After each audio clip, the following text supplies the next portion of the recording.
All right. I work for DC Engines, and some of those the things that you saw in the demo, those fast computations in the Ampool demo. So I'm going to give a picture of, what goes on under the hood. Why do these things, how can you compute them so quickly? Because we are trying to build data lake as a service, and we also had to explore some of these same algorithms, and we had to find out, how do they work, what are the limitations, those kinds of things. So that's what I'm going to cover. This basically topic came up like 2 months ago when I was another meetup, and Shripad said, I was telling Shripad it's a great, interesting topic, and he said I could give a talk on it. So yeah, here we are. So this is really the problem statement that I have a limited amount of memory, as Milind was also saying, and in one pass I'd like to compute over a sequence of incoming stream.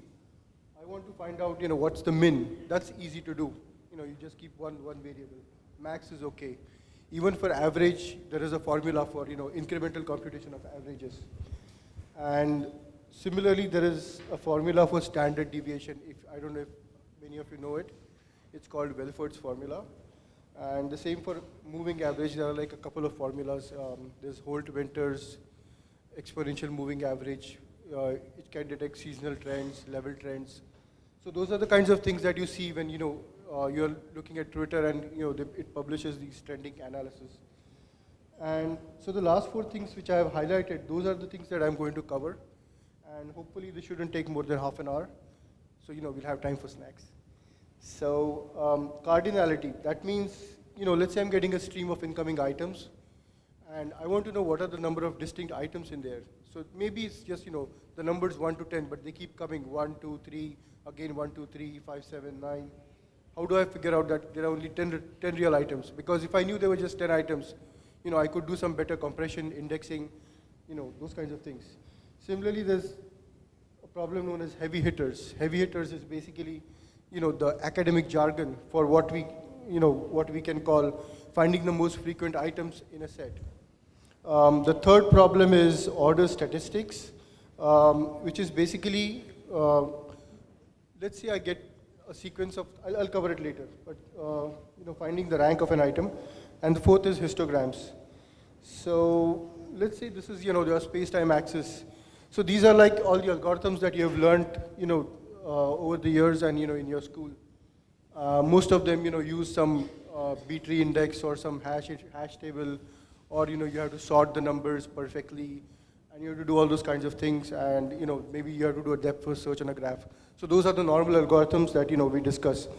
But there's also a subset of that, which is actually the linear time algorithms, which work within one pass over the data, or maybe 2 passes.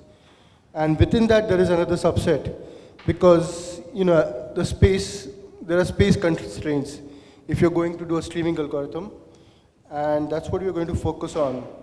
So it's like really constrained. It's 1 pass over the data, and you also have to do in as little memory as possible. It's called log n because if I'm getting n number of items, I'm going to do computation in log n space. So as we go over these things, you'll get a better picture of what I'm saying. So this is the approach I'm going to take in this presentation, because it's like the algorithms seem deceptively simple, but the analysis is complicated, and I don't think I have to be a good teacher to convey this properly.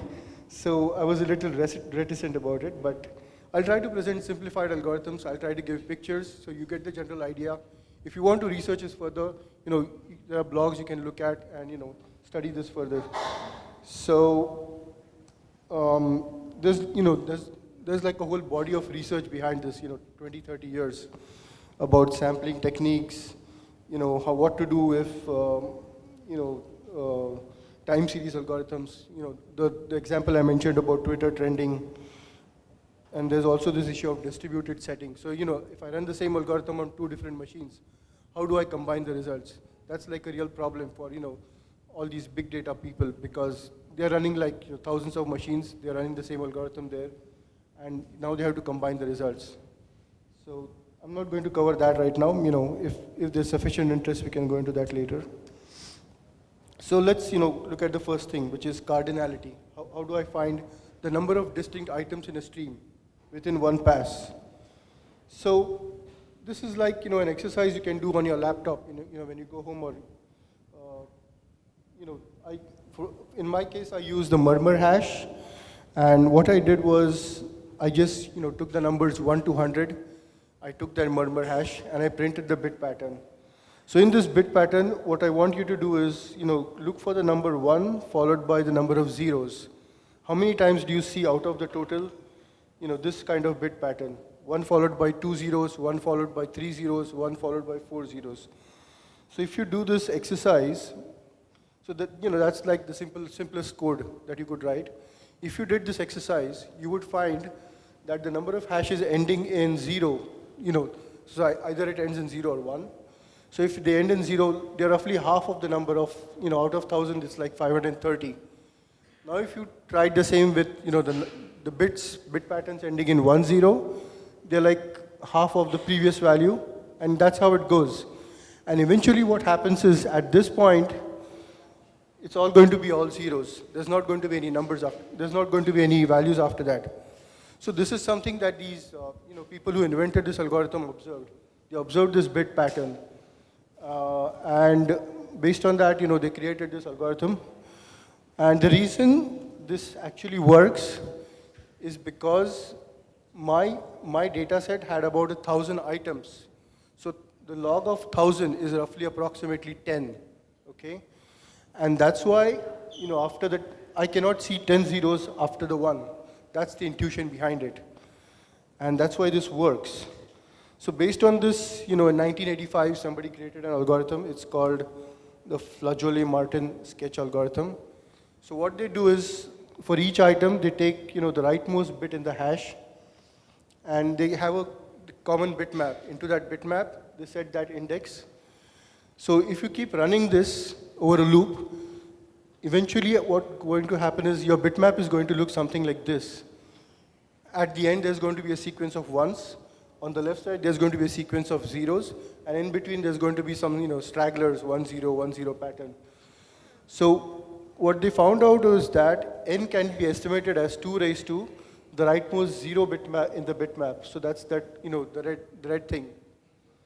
So this, and of course, on top of this, they had to do a lot of adjustments, because in 1985, when they discovered this, there was really no applications. But as we have these big data platforms coming up and all kinds of things, algorithm got used more, and there were other improvements. So those are the ones I'm listed at the bottom. So they had to use a 64-bit hash instead of 32-bit hash. Then they had to add some custom constants for multiplication. Because at the high range of these numbers, the hash, they start having more collisions. So you have to adjust for that. And at low ranges also, there are some problems. There is some non-linearity. So in order to fix that, they had to do some other corrections. But essentially, that is the basic algorithm. If you implemented this, you would get an approximate result. And that's what I'm going to show. So I actually did these things. I implemented 3 versions of the algorithm. And I'm going to show the chart later. So this is the reason why it works. The number of distinct items can be roughly estimated by the position of the rightmost bit. And this is not a perfect, this is not like an accurate estimate. This is like an approximate estimate. But it actually works. And it also works over strings. So I gave the example of numbers, but if you had to do the same string over like a text file, and you had wanted to find all the distinct strings in that text file, you could do the same thing. You could run it through a hash. You could look for the bit patterns. You could, create your own bitmap, set those numbers, and it would work. And also, lastly, any set of bits can be used. So in my previous slide, I was using the last bits, 1 followed by the zeros, but you could use like the middle set of bits. And this is like a comparison of 3 different versions. So FM Sketch is like the 1985 algorithm, which I didn't really implement completely, but still it gives like, that blue line result. So these are the actual numbers. I ran it, for a loop from 0 to 15,000 or from 0 to 20,000, and that was the estimated cardinality. And hyperlog is like the more recent algorithm. So these are the kinds of things that get used in, big data platforms at Google, Facebook. That's what they're using to count web clicks. And yeah, just a small note there. So at this point, that algorithm that we saw it's called a sketch. A sketch is something which uses probability theory to maintain something called random variables. These are not, our programming variables, but these are random variables in which, your answers are going to be approximate. So in hyperlog, this random variable is actually that position of the rightmost zero. That's what's telling me, that's giving me an estimate of what the actual cardinality could be. And in every algorithm, there are these things that they detect, and they figure out, this could be useful information. That's what I'm going to use in the algorithm. And then they have a proof of, why it works. So they do some, probabilistic proofs. They calculate the expectation of that random variable or, the variance of it. And most of these sketches, they use, a hash function to distribute the data in order to, create these kind of patterns. It's actually, in academic jargon, it's called a random linear projection, but, I'm not going to go there. So this chart is basically an example of what can happen if you run the algorithm. Most of the time, you're not going to get the exact result. So if if the exact answer is 5, you may get 4, you may get 3, you may get 9, it's going to be like probabilistically right.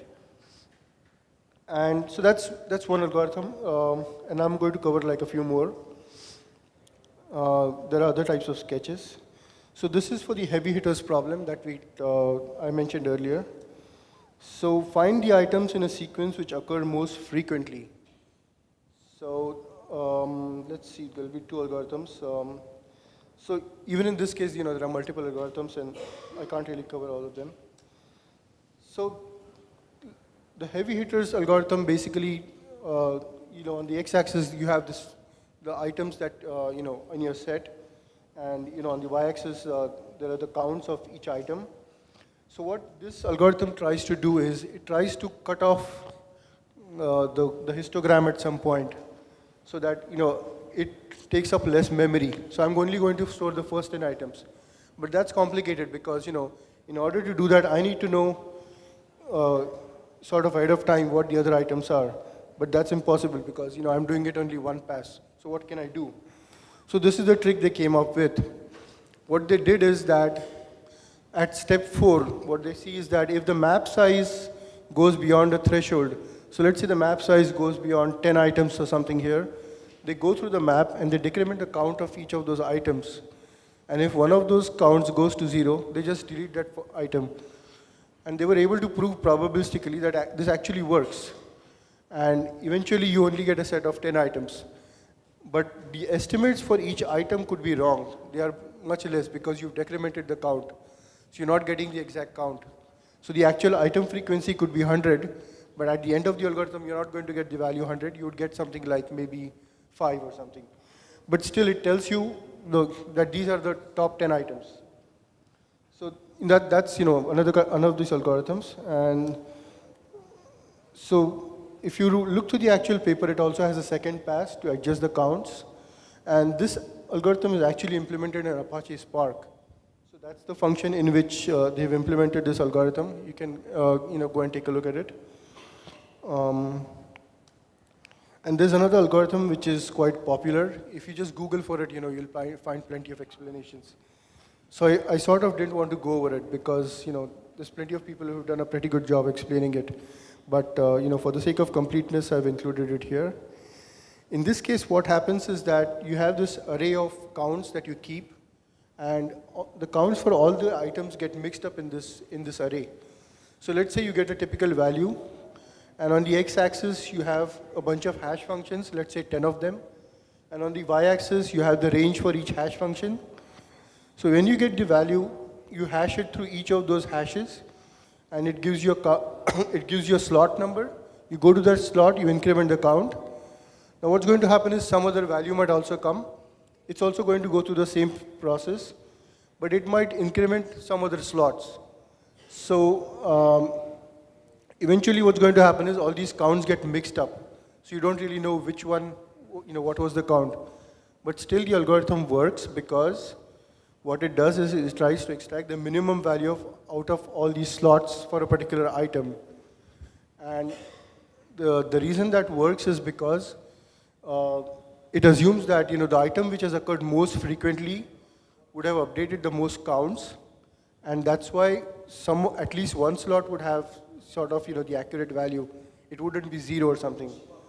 So that's really the reason it works. I mean, the proof is pretty complicated, but I don't want to go there. And this has been used for a wide variety of applications. So just as the first bullet is basically the heavy hitters, that's what this was about. But it's also been used for point queries. It's also used for range queries in a database. So if I wanted to find all the items between 10 and 50, I could use this. It's also been used for joins. And recently, some people at Google came up with a temporal extension. It's called Hokusai. So you can actually take this sketch, you can reduce its resolution, and you can store it. And so you can query, what was happening yesterday, what were the heavy hitters yesterday. Okay, so that was the second thing. Now we'll go to the third one. So just to set the context, this is some terminology. So let's say I had a sorted sequence of 1, 1, 1, 2, 3. In this case, the zero quantile. So there are all these terms which have been invented in statistics.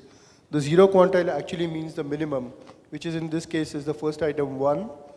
The 0.25 quantile is also called the first quartile, and it's actually the second item.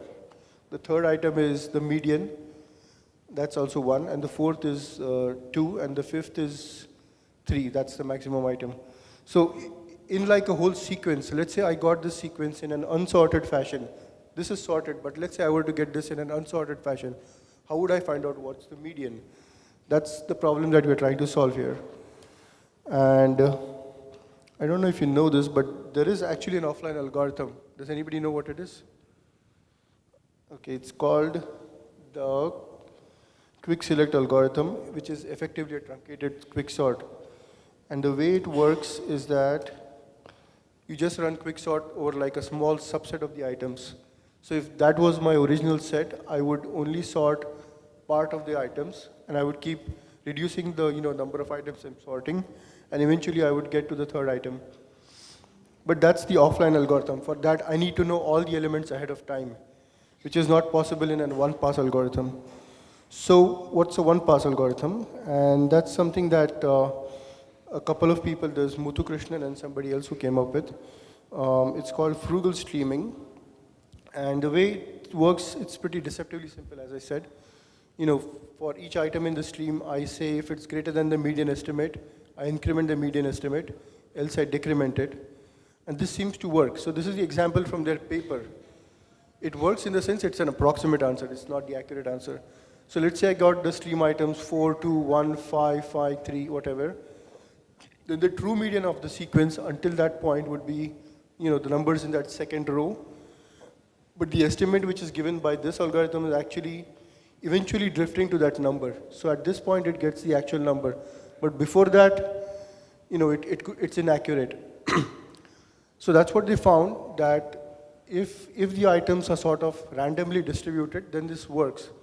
But if that input stream was sorted, then it's going to give poor results. And they were also able to prove that this eventually drifts to the actual median. And it stays at that median. So this is actually another interesting algorithm. It looks simple, but proving it is hard. Proving it works. One second. Okay, and this is one more algorithm. So it's a variant of the well-known binary tree, and it was invented by Ted Dunning, who works at MapR. What they do is they try to cluster the points together as they come in around certain point. So that that central point is called the centroid, and they create a binary tree out of it. It's a balanced binary tree because as points come in, they try to reorganize the tree. And with each of these nodes, they keep like the mean and the count of how many points have accumulated around that. And so this is the concept of keeping centroids And having these points accumulate, this is well known. This is called the k-means algorithm. It's been studied in data mining. But what the T-Digest does it applies the same algorithm to the problem of quantiles. So yeah, you're essentially getting a sorted structure, and now you can walk through the tree and you can find out, what are the items which are less than a certain number, greater than a certain number. And there are certain other things that, the algorithm does cleverly. It tries to keep the centroids at the ends very small, so it increases the accuracy of these outliers. And it performs poorly on an ascending or a descending stream. So this is the fourth algorithm I'm going to cover. It's the problem of histograms. So, everybody, I assume you've seen histograms. So I'm getting like this, input data, which is a bunch of items. And again, I need to find the frequencies of each of these items. But the problem with, histograms is that I don't know where to decide, my bucket size. Should I have larger buckets for some items, smaller buckets for other items? Because I cannot change them once I've put an item into the bucket. I've lost the point. So there are lots of algorithms which have been invented, trying to figure out, what should be the bucket size. There are equi-depth histograms, there are equi-width histograms, and all those things. And what should be the count returned in case of a partial bucket? So that's the other problem. So let's say I created a bucket range from 0 to 100, okay? And now I only want to know which are the number of points which fell between 0 and 50. But I can't do that because I've lost the information. All my points, I put that into this 0 to 100 bucket. So there are various people who have done some approximations on it. So I'm going to just cover one example of how somebody else has solved this problem. So let's play this sum on difference game, which will help us understand what they tried to do. So at the top I have this list of numbers, 2, 4, 10, 18. Now I'm going to take the average of these numbers. So the average of 2 and 4 is 3, because 2 plus 4 by 2 is 3. And I'm also going to store the difference divided by 2. So 2 minus 4 by 2 is minus 1. The same goes for that number 14. So it's 10 plus 18 by 2, it's 14. So on the left side of you, these are the averages. On the right side, these are the differences. And I keep building this array, okay? So at the next level, it's the same. That number on the leftmost side in the third row you see is 8.5. That's again constructed based on 3 and 14. So it's 3 plus 14 by 2, which is 8.5. And the same goes for the other number. So eventually I get this whole other set of numbers. This is called a transform. And if you notice, the numbers at the left, to your left, at the bottom, are much bigger than the right ones. So this actually called a discrete Haar wavelet. Okay, this is one of those things which were invented while they're trying to do something called multi-resolution analysis. And now's the interesting part. So since the first number is actually like a global average, and after that, all the numbers are sort of differences. So now we're going to do a small trick on this. Now I'm going to zero out all the numbers, the last 4 numbers, I'm going to zero them out.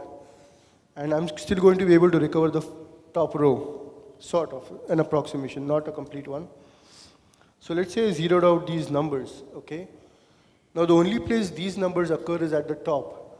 Now if I were to sort of invert the process, go back one by one step at a time, what I'm going to get is an eventually that the top row, instead of being 2, 4, 10, I'm going to get something like 3, 3, 14, 14, 42, 42, 63, 63.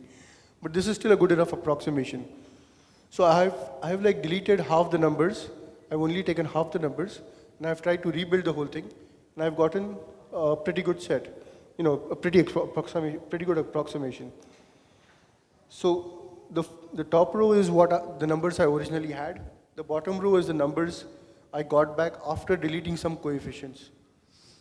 And so this is called a Haar wavelet, and a discrete Haar wavelet, and this is part of what's called frequency analysis, frequency transforms. So this idea was used to store a compressed version of the frequency counts. And so, to rebuild the whole thing. And it is useful for answering things like arrange queries, where I don't need to know the exact answer. And there are various other things that they did in the algorithm, but I'm not going to go there. I'm just giving the general idea. So it's called wavelets, and this is how they work. The Haar wavelet is the simplest wavelet to understand, but there are other wavelets which have been invented since then. They are much more complicated to understand, and they're sort of matrix-based transformations. So that's an interesting idea, which was used for approximating a thing. So this is just a picture of how things work. Normally, we only think in the time domain. We say, okay, I'm getting a set of numbers. I need to understand what is their average, all those kinds of things. But sometimes it's also useful to look from the other side, from the frequency domain. How do things look from there? So that's what this wavelet-based thing did. Okay. And I think that's it. These are some references if you want to follow up. And I'm open for questions.